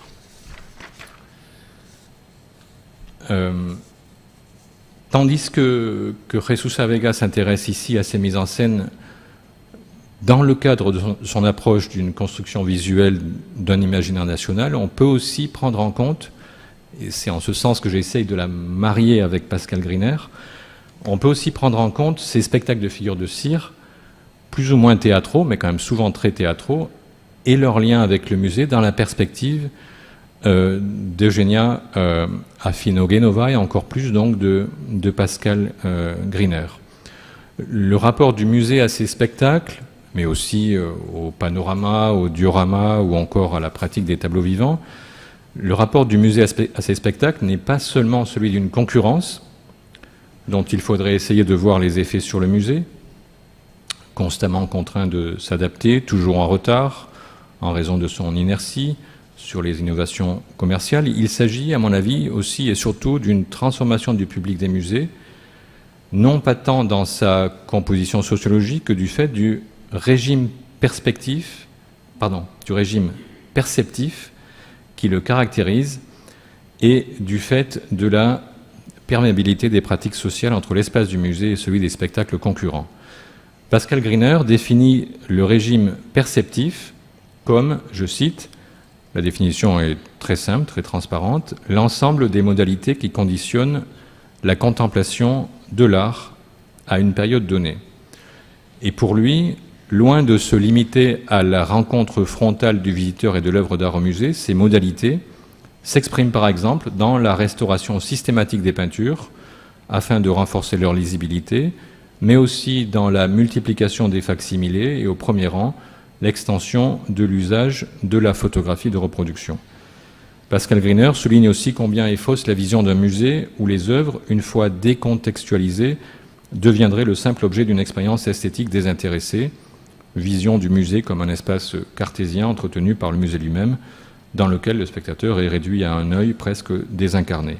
Au contraire, pour lui, le musée est un lieu où le corps se meut dans un espace, je le cite, dans un environnement chargé de forces obscures. Le musée offre un espace, je le cite encore, chargé d'émotions qui fournit tout naturellement au visiteur la métaphore de sa propre conscience, abandonnée à elle-même dans de vastes galeries.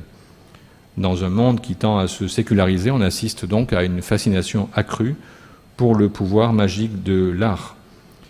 Et d'ailleurs, la décontextualisation n'interdit pas la recherche de cet effet de fascination. Pascal Griner décrit ainsi la perception passionnée par Winkelmann de l'Apollon du Belvédère comme une sorte de vénération religieuse. Winkelmann construit une vision de l'œuvre d'art où l'émotion joue un rôle capital.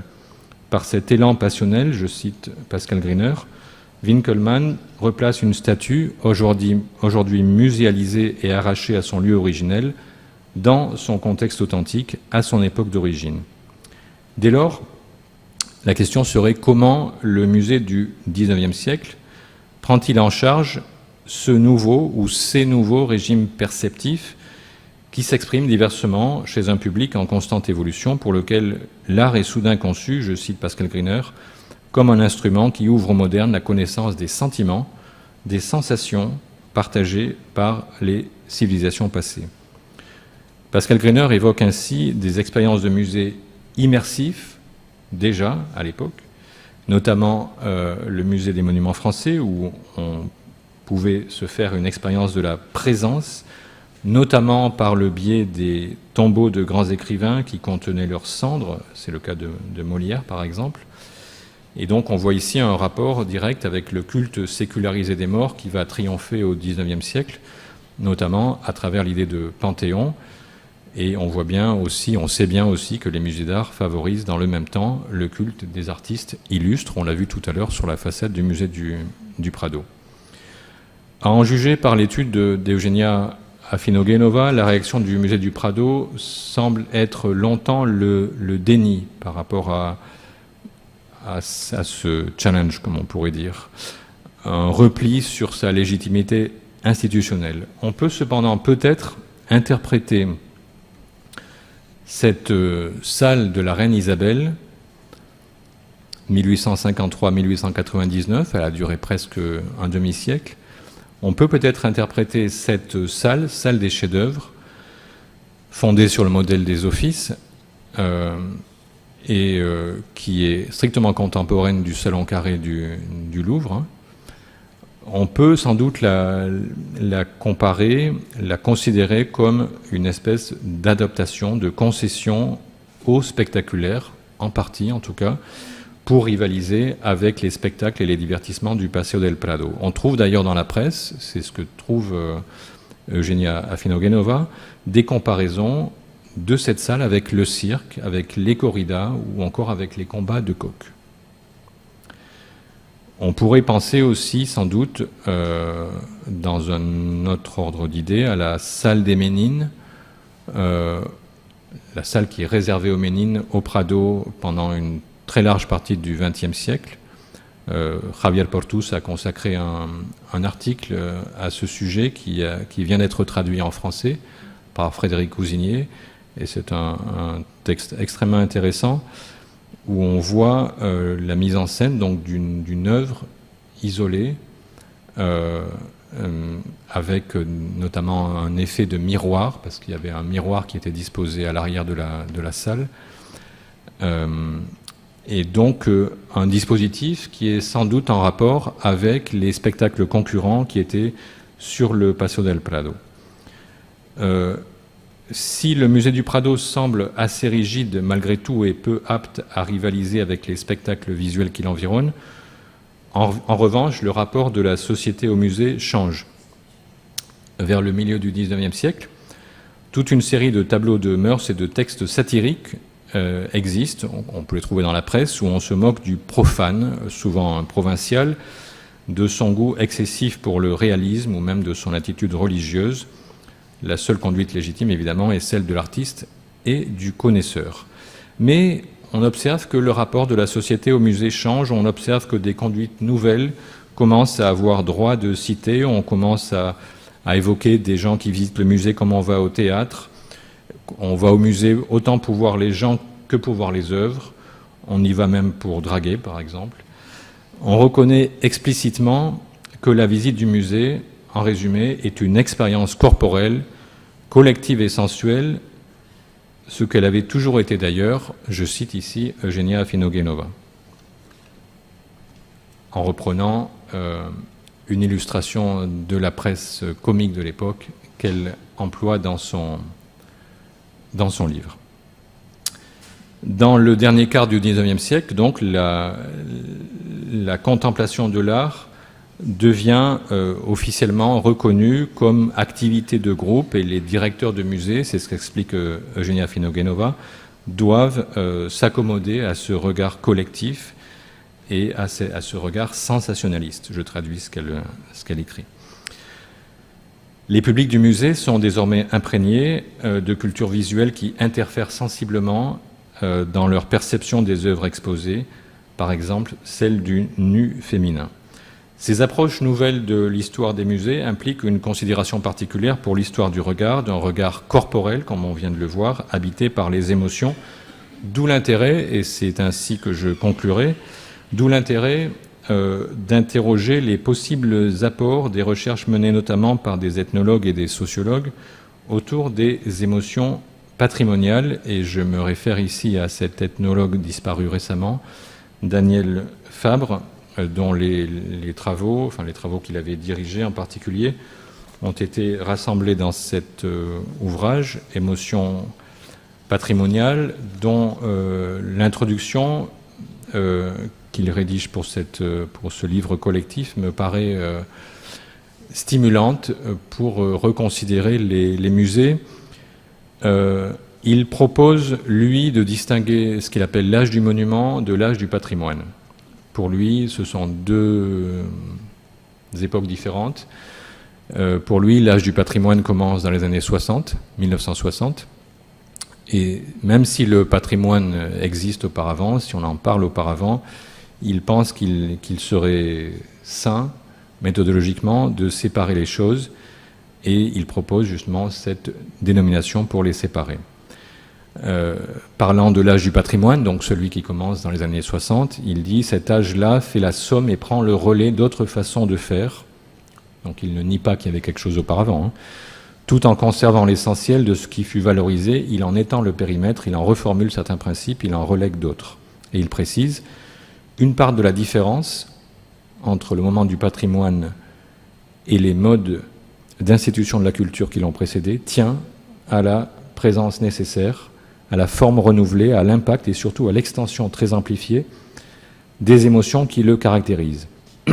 Il ne nie pas, cependant, on le voit dans cette phrase, la présence et le rôle des émotions à l'âge du monument, c'est-à-dire ce qui précède les années 1960.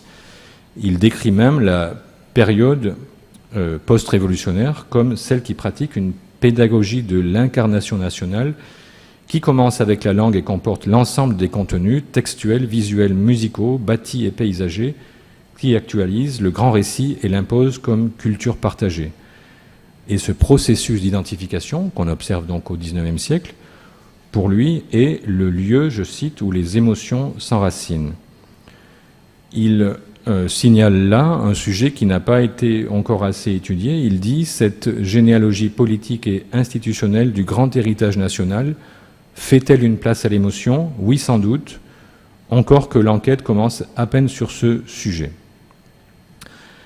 Le spectre du vandalisme, dramatisé et absolutisé, comme il dit, établit un rapport constamment ravivé avec le passé et l'émotion. Il évoque notamment l'évocation outrée ou mélancolique de la perte, plus ou moins explicitement ancrée dans la dramaturgie politique révolutionnaire, et donc il la qualifie d'aiguillon de 2 siècles de construction monumentale puis patrimoniale. Se centrant donc, puisque c'est malgré tout l'objet de son livre et des études que lui et ses collègues ont menées, se centrant donc sur l'âge patrimonial, sur l'époque contemporaine, on pourrait dire, ultra-contemporaine, il tente de développer le spectre des émotions, d'en faire une espèce de répertoire. Il dit, on va du plus tiède au plus ardent et inversement.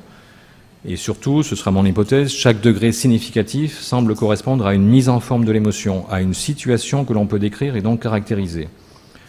C'est ainsi que nous passons de l'émotion bien tempérée à l'exaltation collective extrême, de la sédition, en passant par l'émotion vive mais limitée, réglée et canalisée de la dispute, et celle, aujourd'hui plus diffuse et complexe, de la déploration. Donc il essaye de mettre 4 noms sur ces 4 moments, disons, 4 types d'émotions patrimoniales. Donc je ne vais pas le citer davantage, je vous renverrai vers son introduction.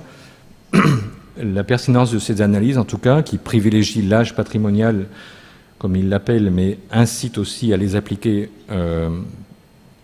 plus systématiquement à l'âge monumental, me paraît très utile.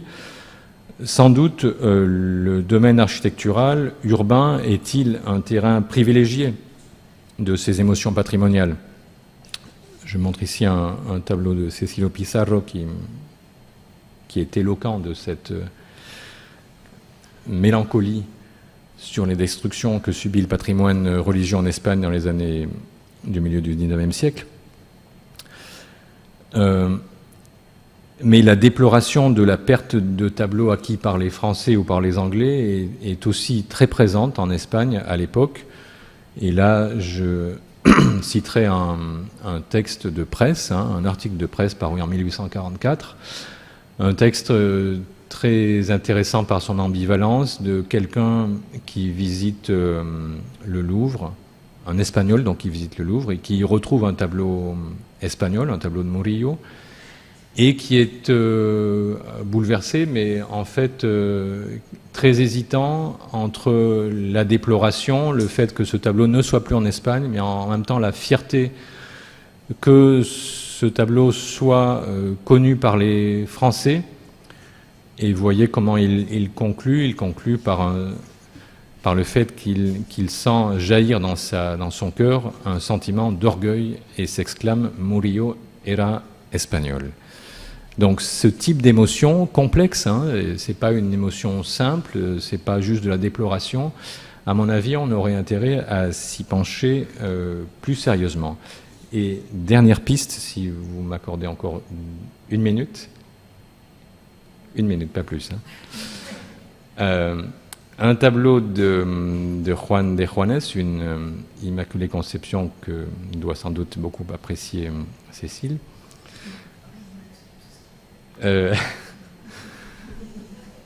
dont l'histoire est un aller-retour assez stupéfiant entre l'église des Jésuites où elle se trouvait et le musée de Valence. Donc, tout d'abord, elle se trouve dans les... Elle est conduite au musée qui vient d'être créé en 1839. Mais ce transfert au musée suscite une opposition véhémente au sein de la paroisse auquel on l'avait d'abord attribué dans un premier temps. Et donc, il y a une espèce de pétition de cette paroisse au ministère de l'Intérieur.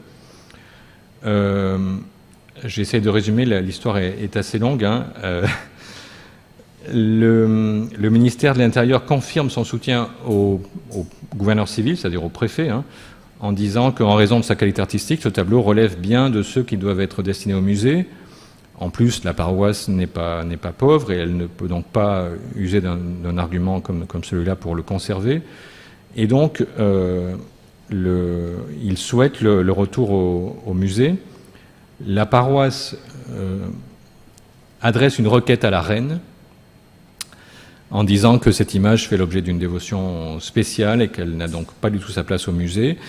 La paroisse dit qu'elle ne néglige pas l'intérêt légitime des amateurs d'art, qu'elle a été installée avec soin et que les amateurs d'art peuvent l'étudier à l'église encore avec plus de profit qu'au musée, où l'œuvre est dépourvue de son contexte approprié.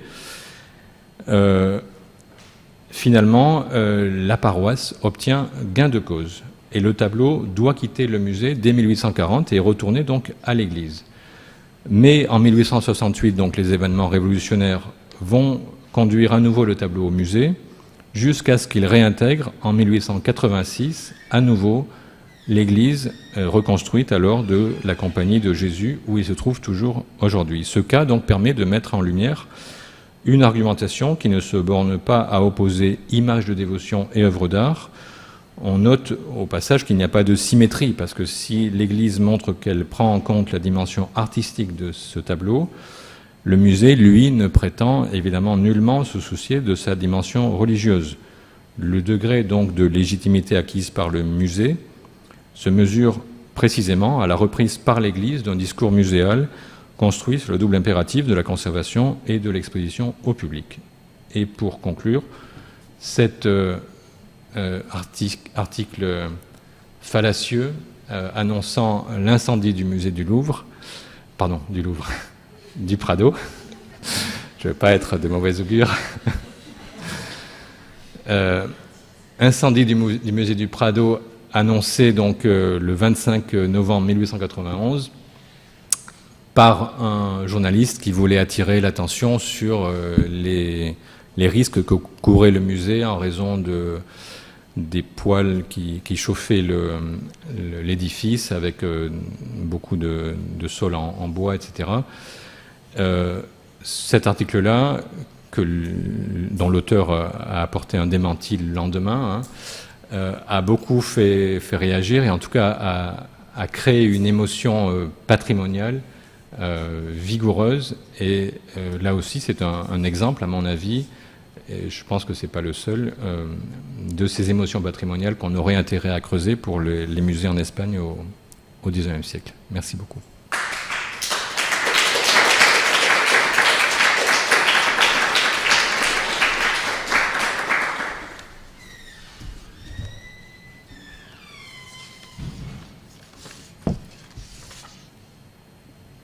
Je pense que ça fonctionne. Bien, merci infiniment Pierre pour toutes les pistes que tu as données. J'ai pensé à énormément de personnes présentes pendant ta présentation qui sans doute vont réagir à différents sujets. J'ai été particulièrement sensible aussi à l'évocation de Daniel Fabre à la fin parce que le groupe de recherche auquel nous appartenons pour certains d'entre nous, travaille sur les émotions patrimoniales et a été formé et a travaillé avec Daniel Fabre et en particulier sur le chantier qui a suivi l'incendie de Notre-Dame. Donc ce sont des questions dont on entend parler, dont on entend parler. Je ne sais pas si quelqu'un veut déjà prendre la parole ou si je me lance. Finalement, pourquoi s'arrêter au 19e? Parce que tu parlais beaucoup, enfin, il m'a semblé quand même que tu avais en tête le Prado actuellement. Et qu'est-ce que finalement la connaissance que tu peux avoir, ou l'usage que toi-même tu peux avoir ou que tu connais du Prado actuel peut nous apporter sur le 19e, sur l'étude du 19e? Si je me limite au 19e, c'est à cause de mes compétences qui sont limitées. Oui. Mais en fait, est-ce qu'une comparaison en quoi ça peut éclairer l'étude du 19e? Par rapport à aujourd'hui, tu veux dire? Peut-être que, enfin, il me semble assez évident que le musée est aujourd'hui moins étanche à la société qu'il l'était à l'époque. On voit qu'au 19e, il l'a été très longtemps. Il n'était pas entièrement, malgré tout. Hein. Et ce que montre Eugenia Finogenova, justement, c'est le pouvoir que prend peu à peu, notamment l'opinion publique à travers la presse sur le musée. C'est-à-dire qu'elle montre que pendant très longtemps, les directeurs du musée sont un peu dans leur tour d'ivoire et peuvent se moquer en fait de ce qui se dit du musée dans la presse, enfin traiter de haut les critiques, prendre de haut les critiques. À partir de la fin du XIXe siècle, ça devient moins vrai. C'est-à-dire que justement cet article-là, par exemple, fait réagir immédiatement. Le directeur réagit le lendemain, en fait. Donc ça, c'est une différence majeure avec aujourd'hui, qui ne date pas d'aujourd'hui, mais qui date du XXe siècle, je pense. Cette considération pour l'opinion publique et ce rapport différent avec la société. Mais c'est vrai qu'il a encore évolué encore davantage récemment qu'au début du XXe siècle. Ouais.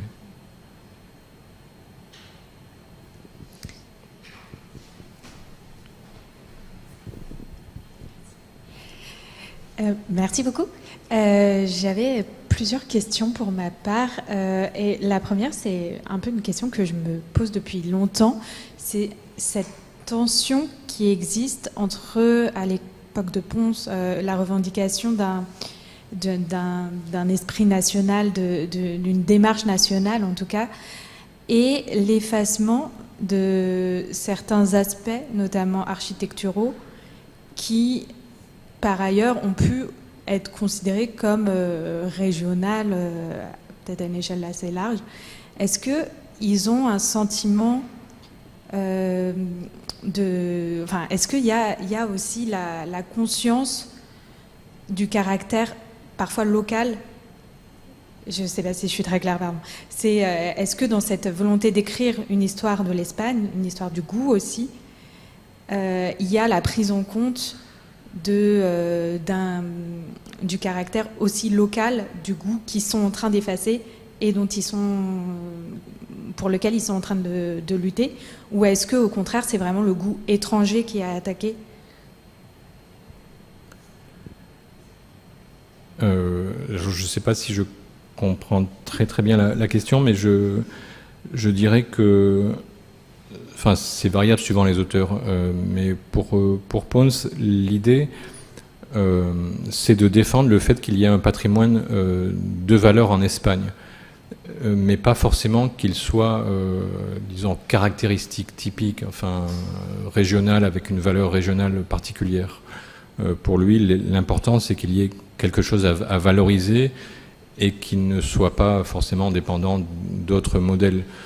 Mais cela dit, c'est peut-être encore plus vrai pour Jovellanos, par exemple. Jovellanos, je pense, est plus prêt que Pons à défendre des artistes pour leur valeur propre, nationale ou régionale. C'était ma question. Merci.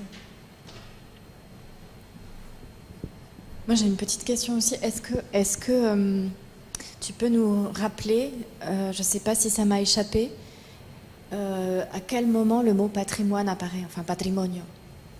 Est-ce que est-ce que ça a été étudié, ça? Oui, je l'ai pas dit, mais je crois que j'avais trouvé une occurrence, mais il faudrait peut-être à nouveau faire des recherches, et avec la numérisation de la presse, ce serait peut-être plus facile qu'avant. Mais pour moi, la première occurrence, en tout cas de la locution patrimoine national, c'était ça, c'était 1844. Donc c'est celle d'un Espagnol qui est allé voir et ouais, c'est intéressant ça.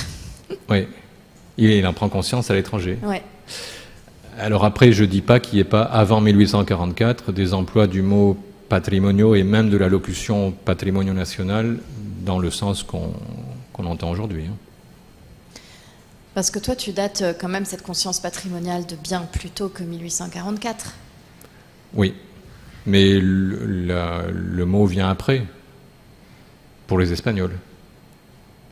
Oui, et alors avec cette contradiction qu'indiquait Iris, qu'en fait, si le patrimoine national, dans la conception, l'idéal qu'ils peuvent en avoir, peut éliminer certains aspects, certains objets ou certains décors, comme dans une purification.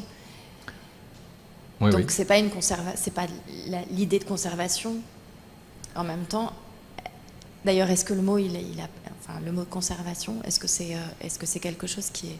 C'est Oui. vrai qu'on a il semble Ces mots-là, oui, conservar, protéger, ces mots-là apparaissent quand même, oui. Oui. Oui, oui. Mais Oui. pas de façon systématique. Non, En faisant un tri. Voilà, exactement. Avec une pratique qui nous semble aujourd'hui un peu absurde, mais qui était défendable d'un point de vue, du point de vue qui était le leur, où prédominait l'idée de restauration des beaux-arts. C'est-à-dire, oui, c'est l'idée de restauration. Pour Pons, c'est fondamental. Hein. Et lui, il voit les artistes espagnols et il se dit qu'est-ce qu'il faut leur donner comme modèle. Et donc, ce qu'il propose, c'est ça, c'est de dire, regardez, il y a ça qui est très bien, ça, il ne faut surtout pas limiter, c'est la catastrophe, ça vous emmène... Donc, c'est vrai que c'est peut-être un peu un abus de langage de dire que Pons parle du patrimoine, c'est pas un mot qu'il emploie, hein, il ne l'a jamais employé. Hein. Mais néanmoins, tout ce qu'il fait, tout son travail, va donner lieu à cette prise de conscience patrimoniale. Alors, je ne sais pas. Alors là, moi, je serais tentée de débattre avec toi, en fait, de vraiment la pertinence de parler de conscience patrimoniale pour cette période-là, en fait, de Pons, Bonsarte, etc. Si l'occurrence, on peut toujours se dire que le mot apparaît une fois que le concept s'est installé, mais qu'est-ce qui nous conduit à penser que les mots sont postérieurs à l'éveil de l'idée. Enfin, il peut y avoir quand même... ou alors... Est-ce que finalement, c'est pas à partir du moment où véritablement les œuvres sortent que cette conscience, tu vois, qu'il y a un exil, et que cet exil, en fait, fait penser au... Même si avant, il y avait eu une amorce de réflexion sur ce qui est à nous, ce qui n'est pas à nous, ce qui nous unit ou ce qui doit être gardé ou conservé. Est-ce que le mot de patrimoine, en fait, il n'est pas un peu abusif pour une période aussi précoce, je dirais? Oui, il est abusif, mais c'est juste qu'il faut bien avoir un mot pour désigner ce qui est sous-jacent et ce qui va donner lieu aux pratiques qu'on va voir ensuite. D'ailleurs, les pratiques, elles existent déjà là, on l'a vu. Enfin, la protection alors peut-être pas du patrimoine, mais le fait d'empêcher les exploitations de tableaux, par exemple, ça relève quand même malgré tout de ça. Alors, je suis d'accord avec le fait qu'avant la guerre d'indépendance, peut-être c'est un peu abusif d'en parler, parce que la guerre va provoquer un choc majeur, sans doute. Hein. Émotionnel. Émotion, bien sûr. Hein. Mais on voit malgré tout que ceux qui font la législation et qui disent attention, il y a des tableaux qui partent de Séville, il faudrait les retenir. c'est pas la guerre, mais enfin, il voit bien qu'il y a les marchands anglais qui sont là en Espagne, donc ça se passe déjà avant la guerre. Moi, je me suis toujours demandé si le fait qu'il n'emploie pas le mot patrimonio n'était pas lié à la Révolution française et à tous les emplois de cette notion qui ont été faits sous la Révolution française. Et donc, il aurait été un peu délicat en Espagne, je pense, de s'inscrire dans ce vocabulaire-là. Donc, il l'emploie. Donc, il ne l'emploie pas, justement, sans doute, pour ne pas reprendre voilà, ce discours typiquement français. Donc, l'idée de patrimoine serait une sorte de repoussoir en même temps. Enfin, le mot, en tout cas. Le mot. Je trouve ça compliqué. C'est compliqué, hein, oui. C'est compliqué, oui. Par ailleurs, il y a aussi pour moi une chose qui est un peu mystérieuse, mais bon, c'est peut-être un problème de source, hein, peut-être que plus tard on en saura davantage, c'est ce que pensent les Espagnols de ce qui se passe en Europe, notamment de ce qui se passe en France. Moi, j'aimerais bien en savoir plus sur comment ils ont vu le musée révolutionnaire et ensuite le musée Napoléon. Et malheureusement, à part un témoignage peut-être, qui est un témoignage d'un Espagnol qui est fasciné par le Louvre au début du 19e siècle, donc par le musée Napoléon, j'en ai pas trouvé, quasiment pas. Donc il y a Capmany en 1808 dans un livre qui s'appelle Centinela contra franceses, donc un espèce de pamphlet contre les Français, hein, écrit au début de la guerre. Capmany dit que Napoléon vole comme Verres avait volé à Rome et que le musée Napoléon est justement la preuve de tous les méfaits de Napoléon. Donc il y a une critique du musée qui est basée voilà, sur la politique napoléonienne. Mais pour la période précédente, pour la période du musée révolutionnaire, c'est moins clair. Et voilà, si un jour quelqu'un peut m'éclairer là-dessus, je serai preneur. Mais moi, je pense qu'il y a en partie une réticence à l'égard de la notion de patrimoine et de ce que ça implique, qui est liée à ça, en Espagne.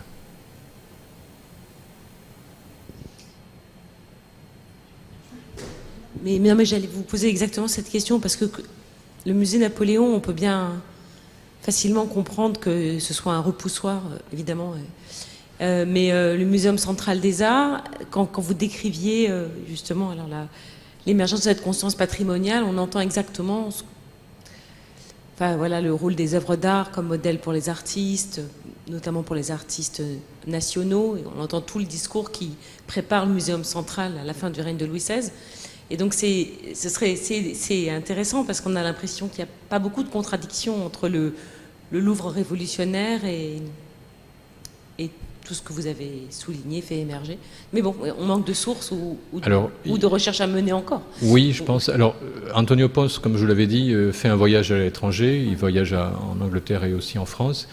Et bizarrement, il ne parle pas beaucoup du Louvre, mais il y a quand même un paragraphe dessus où il parle de tableaux qui viennent d'une chartreuse, de Le Sur, je crois. Et la vie de Saint-Bruno, non? Oui, c'est ça. Ouais. C'est ça. Et il dit... son commentaire n'est pas négatif, mais un peu quand même. Enfin, il dit ces tableaux, bon, ils sont bien là, mais ils étaient mieux, sans doute, là où ils étaient auparavant. Je pense que lui, en tant que voyageur des Lumières, la question de l'accessibilité n'était pas fondamentale pour lui. Et comme on le voit quand il parle des collections en Espagne, dès l'instant qu'un collectionneur a ses portes ouvertes, ça lui suffit. C'est pas la peine qu'on transfère ces objets-là dans un musée. Enfin, donc je pense qu'il y avait, pour lui en tout cas, ce rapport à l'accessibilité qui n'était pas du tout fondamental. Donc tout le discours français révolutionnaire sur on va mettre à la disposition du peuple français des biens qui lui reviennent, ça c'est inentendable en Espagne. Tout au plus, on a ce que j'ai montré tout à l'heure, ce projet de Urquijo en 1800 mais c'est un projet très limité avec pour but uniquement de faire plaisir aux artistes. Enfin, voilà. Oui, merci beaucoup pour la présentation. Et j'avais une question qui est un peu une question de détail et qui part surtout de mon ignorance totale sur le sujet. Mais justement, le lien avec le Louvre peut-être aussi. Quelle est la place dans ce début de discours patrimonial ou proto-patrimonial de la sculpture polychrome? Parce que je pense par exemple à la grande galerie du Louvre en ruine de Hubert Robert, où ce qui reste c'est la sculpture, alors pas la sculpture en bois polychrome, hein, la sculpture en pierre antique, tout petit peu Renaissance, mais voilà. Et sachant qu'au musée du Prado, justement, pour le coup, la sculpture polychrome en bois n'a pas beaucoup de place. Enfin, quelle place elle a dans ce discours, le musée national de la sculpture à Valladolid, par exemple? Je ne sais pas à quel moment exactement il est créé, mais voilà. Est-ce que ça a une place particulière dans ce discours patrimonial, cette sculpture-là? À ma connaissance, non. Enfin, j'essaie de me souvenir de mes lectures de Pons et je ne crois pas qu'il leur accorde beaucoup d'importance. C'est la peinture essentiellement. Il parle aussi beaucoup des retables pour critiquer justement les retables baroques, etc. Mais non, en tout cas, pour le musée du Prado, ça ne compte pas du tout, évidemment.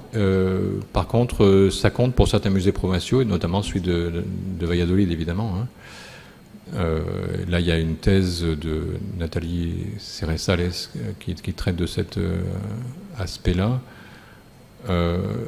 Mais je pense que oui, la peinture a été quand même prioritaire dans cette démarche-là de muséalisation. Ouais. Ouais. Merci.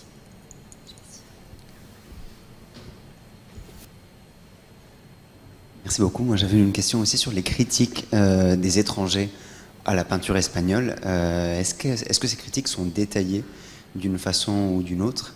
Et en termes d'émotion, je me demandais si la vogue du roman gothique avait quelque chose à voir avec la redécouverte de ruines, de sites patrimoniaux, etc., mais dans un sens critique, lugubre, etc. L'anecdote du musée de Cire m'a fait penser à cela. Alors des critiques, oui, il y en a beaucoup, parce qu'en fait, l'Espagne a été très à la mode au XIXe siècle, à partir des années 1830. Enfin, donc il y a eu beaucoup de récits, notamment de récits de Français qui avaient fait la guerre en Espagne, qui ont été aussi dans l'expédition de 1823, et par la suite qui y sont retournés. Mérimée, ça a été l'un des premiers. Et donc, à chaque fois, Mérimée, puis donc évidemment Gautier ensuite, à chaque fois, ils ont laissé des témoignages très très développés sur ce qu'ils voyaient, sur ce qu'ils pensaient. Donc, oui, on n'est pas du tout dépourvu par rapport à ça, hein, à cet aspect-là. Et ce que vous disiez, oui, sur le rapport entre le roman gothique et les émotions, sans doute, c'est européen à l'époque, et en ce sens-là, l'Espagne, je pense, se différencie pas vraiment des autres. L'engouement, par exemple, pour le culte des morts, que je connais un peu mieux, on le trouve en Espagne de façon vraiment très, très semblable à ce qu'on trouve dans le reste de l'Europe, en France en particulier, aussi bien en littérature que dans la pratique, disons. Donc oui, je pense que vous avez raison. Ouais. Merci pour votre présentation qui était très riche. Vous avez évoqué assez rapidement les musées provinciaux et le fait qu'il n'y ait pas eu encore beaucoup d'études sur les musées provinciaux. Est-ce que vous avez étudié, ou est-ce qu'il existe des recherches sur la relation entre les musées de Madrid et les musées provinciaux, savoir s'il y a eu une circulation des collections entre les musées ou des allers-retours, voilà. Alors moi, dans ma thèse, je m'étais intéressé uniquement à 3 exemples qui étaient Séville, Valence et Barcelone, pour voir ce qui se passait justement localement. Donc on voit des inventaires, on voit des musées qui ouvrent ou qui n'ouvrent pas, ou qui ouvrent et puis qui referment, etc. Ce qu'on observe, c'est quelque chose de très différent du modèle français, c'est-à-dire que même s'il y a une politique qui est un peu centralisée, tout se fait localement et il n'y a pas d'échange. C'est-à-dire que le musée du Prado, en plus, reste musée royal jusqu'en 1869, mais même quand il n'est plus musée royal, il n'y aura pas d'échange avec les musées de province. Ça a été vaguement envisagé, mais jamais mis en pratique.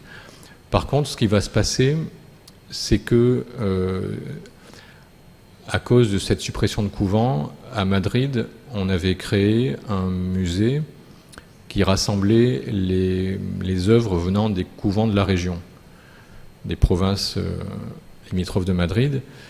Et donc on avait créé un musée dans un couvent qui s'appelle la Trinidad. Et ce musée était un peu ambigu parce qu'il avait en même temps un caractère national. Donc c'était à la fois un musée en fait avec des provenances très proches de la région de Madrid, mais il avait l'étiquette de musée national. Il n'a jamais bien fonctionné. Et donc en 1872, on aboutit à la fusion de ce musée-là avec le Prado pour en faire une espèce de grand musée national. Mais le Prado est saturé et donc le Prado se débarrasse de 90% de ces œuvres-là en les envoyant un peu partout en Espagne. Donc parfois dans des musées mais aussi dans des institutions.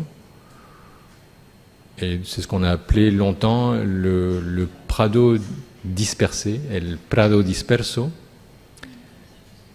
Et aujourd'hui on regarde ça de façon un peu différente, mais bon, c'était vraiment, ça a été fait sans politique réfléchie.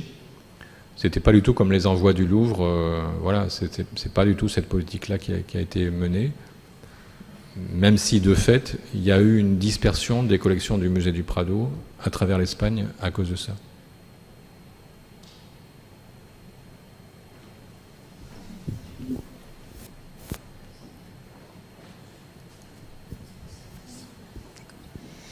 Oui, merci beaucoup pour votre présentation. J'avais une question concernant la fréquentation un peu populaire, entre guillemets, qu'il y avait au Prado au XIXe siècle et le témoignage un peu dépréciatif que vous avez cité.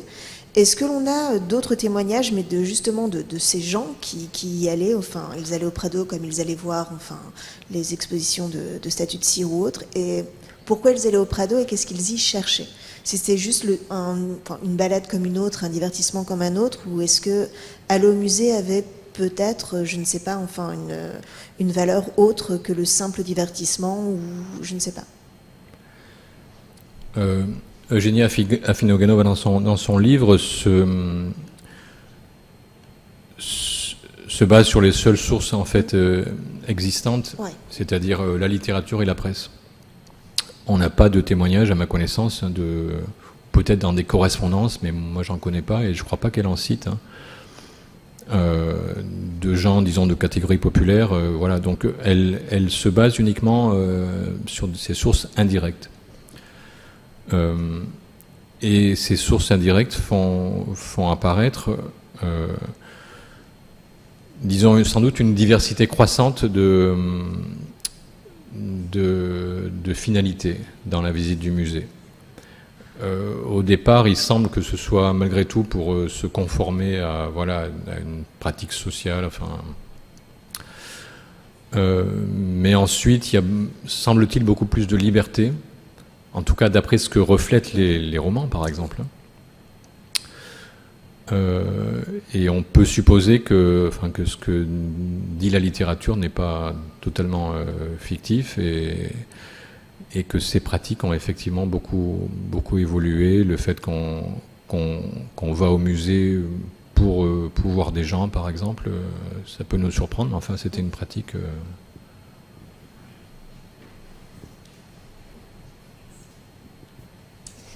ne sais pas s'il y a encore une question. Alors, je vais poser une question. D'abord, en fait, c'est une question qui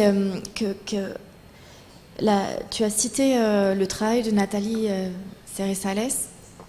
sur le musée de Valladolid, qui, comme on sait, est un musée qui est maintenant le musée national de sculpture et qui a surtout des sculptures, pas que des sculptures, mais qui a surtout des sculptures. Et certaines des sculptures sont en fait abritées là et montrées là, sauf pendant la Semaine Sainte où les confréries les sortent. Et en fait, j'étais en train de me dire que le travail d'Eugenia Afinogenova et sur les usages peut-être non pris en compte par des visiteurs des musées n'a jamais finalement abordé cette question des images religieuses. Alors, les images religieuses, bien sûr, il faut distinguer entre écoles, on va dire les différentes écoles. Peut-être que la question ne se porte pas sur l'école italienne, mais à partir du moment où l'école espagnole prend de plus en plus de place, le musée de la Trinidad, qui est quand même le musée en fait, des couvents, disparaît, on intègre, et tout ça ne peut pas totalement se perdre. Moi, je suis aussi étonnée qu'encore aujourd'hui au Prado, on fasse des expositions sur la Vierge de Guadalupe et que ça ne pose aucun problème. On a quand même un rapport, et on le sait, enfin ça c'est de l'anthropologie religieuse, mais il y a un rapport à l'image qui s'exprime à l'image dans le cadre des rituels sacrés.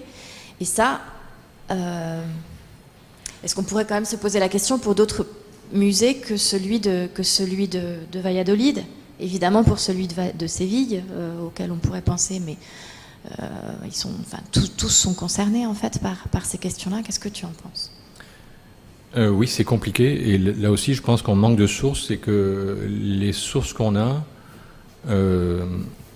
généralement, elles rabattent le problème vers la légitimation des experts, disons, c'est-à-dire que les conduites au musée face à des œuvres religieuses, les conduites religieuses, disons, face à des œuvres religieuses, sont dévalorisées, même sont moquées, enfin caricaturées.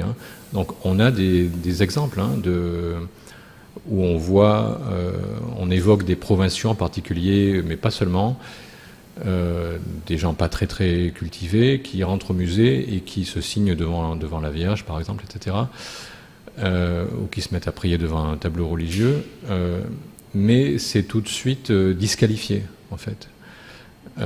C'est présenté comme justement une espèce d'arriération. Et moi, je connais pas si tu veux, une prise en compte qui serait plus bienveillante, comme on dirait aujourd'hui, de ce genre de rapport au religieux, qui, à mon avis, a dû être sans doute assez fréquent. Et donc, je pense qu'effectivement, cette question du rapport au religieux au sein des musées est une question très compliquée, mais clé. Enfin, l'exemple que j'ai cité à la fin de ce tableau à Valence, de Juan de Juanes, est un exemple saisissant, à mon avis, du rapport complexe au XIXe siècle entre le musée et l'Église. Moi, j'avais trouvé que cet exemple-là, mais je suppose qu'il y en a d'autres. Et donc, s'il y en avait d'autres, je pense qu'on pourrait faire un dossier sans doute assez intéressant.